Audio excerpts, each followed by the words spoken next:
자, 오늘 예수님께서 눈을 들어 하늘을 우러보시고 이렇게 말합니다. 때가 이르렀사오니 아들로 아버지를 영화롭게 하옵소서. 이렇게 지금 말씀을 합니다. 때가 되었다. 하나님은 세상을 만들 때도 하나님의 시간, 때가 됐다 말하는 시간표가 됐다 그 말이에요. 시간표에 따라서 우리가 학교에 가서 수업을 하잖아요. 첫 시간, 두째 시간, 셋째 시간. 시간 때가 되면 착착착 시간표가 바뀌어져서 공부를 하듯이 하나님도 이 세상을 창조하고 구원하고 우리를 영원한 천국으로 데려가기 위해서 다 때를 정해놨어요. 때를. 심지어는 누구를 구원하실 것인가까지도 이미 계획하시고 이 땅에 보내서 예수를 믿게 하시는 겁니다. 아무나 예수는 믿는 것도 아니에요. 그러니까 때가 이르렀다. 그래서 아들로, 아들이 예수님은 말해요. 아버지를 영화롭게 하옵소서. 이 말은 무슨 말이냐? 아들로 하여금 아버지께 효도할 수 있는 기회를 주옵소서 하는 말이에요. 쉽게 말하면 세상 말로 말아서 바꾸어 말하면 때가 되었사오니 아버지여 아들인 내가 아버지께 효도할 수 있는 기회를 주옵소서 그 얘기입니다. 영화롭게 한단 말은 기쁘게 한단 말이잖아요. 영화롭게 한단 말. 그러니까 하나님께 효도할 수 있는 기회를 주옵소서. 그러면 예수님이 이 땅에 오신 목적이 무엇인가를 우리가 알 수가 있는데 예수님이 이 땅에 오신 목적이 뭐냐? 오늘 여기 2절에 나와 있잖아요. 아버지께서 아들에게 주신 모든 자에게 영생을 주는 거다. 하나님이 영생을 주시기로 작정해 놓은 자들에게 나를 통해서 그들이 영생을 얻도록 하는 거다. 그 말이에요. 그러면 영생을 주시기로 작정된 자들이 뭐가 해결돼야 영생을 얻게 되냐 하면 그들의 죄를 대신해서 예수님이 십자가에서 죽어줘야 그들의 죄가 사해져야 우리 인간이 하나님을 믿고 믿음으로 영생을 얻게 되는 것입니다. 그래서 여기서 아버지에게 아들로서 효도할 수 있는 기회를 달라는 말은 영생을 주시기로 작정된 자들의 죄를 담당하기 위해서 십자가에 죽게 하옵소서 그 말이에요. 우리는 안 죽으려고 난리인데 우리는 손해를 안 보려고 이를 악물고 사는데 주님은 자기가 죽어서 영생을 주시기로 작정한 자들에게 영생을 얻게 해서 아들로 하여금 아버지께 효도하게 하옵소서 그랬어요. 영생을 얻는 방법은 여기 3절에 나와 있어요. 곧 유일하신 하나님을 믿는 거다. 오직 한 분이신 하나님을 믿는 거다. 우주 공간 안에 유아 독존하시는 하나님을 믿는 거다. 영생이 어떻게 얻는 거냐? 하나님을 믿는 거다. 곧 유일하신 한 분이신 오직 한 분이신 그분을 믿는 거다. 하나님은 두 분이 아니에요. 오직 한 분이신 하나이신 분이요. 독생자란 말은 아버지에게 자식이 하나 있는 외아들이란 말이 아닙니다. 독생자란 말은 홀로 계신 분, 유아 독존하신 분 그 말이에요. 우리들 인간 세상에서 아들 하나 있는 그 말이 아니에요. 홀로 계신 하나님 그 말이에요. 두 번째는 뭐냐? 그가 보내신 자 예수 그리스도를 아는 거다 그러잖아요. 하나님을 계신 것을 믿고 또 그분이 우리 죄를 대신해서 십자가에 돌아가시도록 하기 위해서 보내신 자 예수를 아는 거다 그렇게 얘기하잖아요. 뭘 아냐? 죄 문제 해결하기 위해서 하늘 보좌를 버리고 이 땅에 오셔서 십자가에서 대속제물이 되어서 죽으실 제사장이요, 우리를 죄 때문에 사단의 종노릇하며 온갖 고통을 당하는 우리들을 그 고통에서 해방시키러 오실 왕이요, 그 고통과 저주 속에서 살다가 죽으면 영원한 지옥에 가서 하나님을 만날 수 없는 삶을 살 수밖에 없는 그들을 하나님을 만나게 할 수 있는 선지자다, 그 얘기입니다. 이걸 알아야 한다. 예수님이 왜 왔냐? 우리 죄 문제 해결하고, 죄 때문에 고통당하는 사단의 문제에서 해방당하고, 그 다음에 미래 지옥에서 해방받도록 하기 위해서다. 제사장은 죄 문제 해결하기 위해서예요. 과거의 죄 문제. 사단의 문제는, 현재 문제는, 왕은 우리들의 지금 현재 실패와 고통의 문제에서 해결하기 위함이고, 선지자는 미래의 지옥 문제를 해결하기 위해서다. 이것을 한마디로 말하면 예수 그리스도가 이 땅에 오신 것은, 영생을 주시기 위해서 오신 것은 우리의 과거 문제, 현재 문제, 미래 문제를 십자가에서 몽땅 해결하러 오셨다. 이 말을 성경 한 구절로 딱 주님이 함축해서 하신 말씀이 요한복음 14장 6절입니다. 내가 곧 길이요 진리요 생명이니 나로 말미암지 않고는 아버지께로 올 자가 없다. 길이란 말은 선지자란 말이고, 진리란 말은 왕이란 말이에요. 제사장이란 말, 생명이란 말은 제사장이란 말이에요. 그러니까 선지자요 왕이요 제사장 된 예수로 말미암지 않고는 아버지께로 올 자가 없다. 그러니까 예수 그리스도의 십자가를 통하지 않고는 천국에 올 수 없고, 구원받을 수 없고, 영생을 얻을 수 없고, 아버지를 볼 수가 없다. 그렇게 지금 말씀하고 있는 겁니다. 예수 그리스도를 실제적으로 우리가 알려면은 알아야 한다고 하잖아요. 안단 말이 헬라어로 기노스코라고 하는 말인데, 하나님이 내 안에 들어오는 것이고 내가 하나님 안에 들어가는 겁니다. 이것은 참 어떻게 물리적인 방법으로 설명하기는 참 어려운 건데, 하나님이 내 안에 들어오고 내가 하나님 안에 들어간다?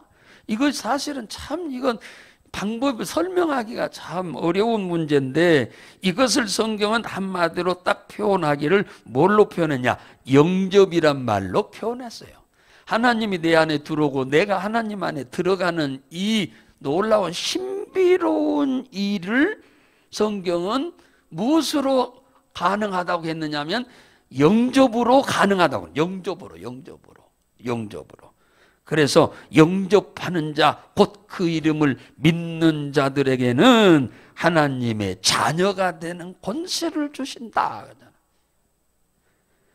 요한계시록 3장 20절에 볼지어다 내가 문 밖에 서서 두드리느니 누구든지 내 음성을 듣고 선지자요 제사장이요 왕이신 이 예수 그리스도의 음성을 듣고 마음의 문을 열면 내가 그들에게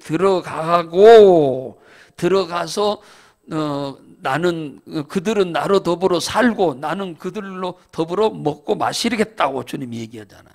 그러니까 하나님과 나와 하나가 되는 이 놀라운 이 신비로운 일은 무엇으로 가능하냐? 영접으로 가능하다.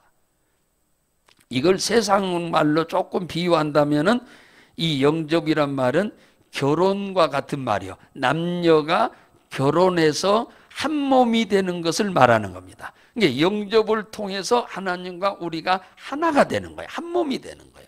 다시 또 다른 말로 좀 표현하면 예수는 신랑이 되고 우리는 신부가 되고 또 예수는 아버지가 되고 우리는 자녀가 되는, 이건 아주 신비로운 사건이 바로 이 영접이다. 그렇게 말합니다. 그러니까 우리가 예수 그리스도와 결혼하는 순간, 이 영접하는 순간 이 신비로운 놀라운 변화가 몇 가지가 오는데, 하나는 신분의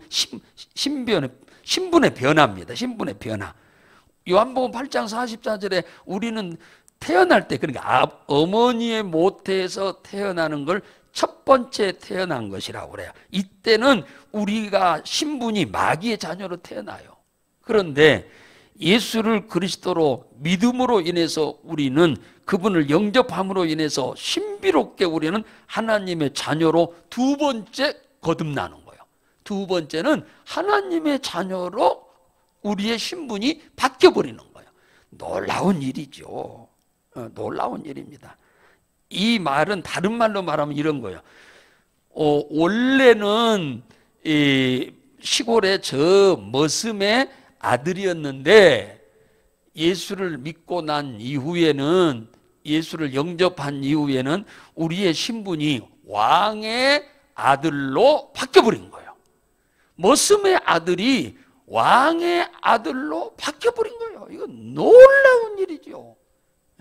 만왕의 왕이신 하나님 아버지의 아들로 우리가 바뀌어버린 거예요. 놀라운 일입니다. 엄청난 일이죠. 엄청난 일이에요. 엄청난 일이에요. 그러니까 시골 머슴의 아들은 이리 가도 치이고 저리 가도 치이고, 이리 가도 사람 대접 못 받고 저리 가도 사람 대접 못 받는 게 시골 머슴의 아들이에요.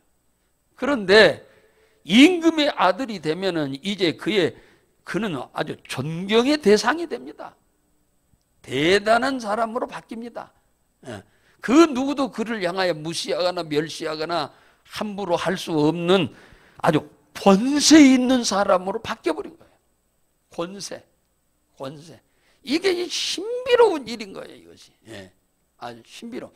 그러니까 우리가 잘 알아야 할 것은 뭐냐면, 예수를 믿고 교회만 왔다 갔다 하면 안 되고, 절에 다닌 사람은 아무것도 모르고 가서 무조건 두 손으로 합장하고 허리를 굽혀서 빌기만 하면 되는 것으로 아는데, 그렇게 하고 되는 거 하나도 없어요. 오히려 손해지.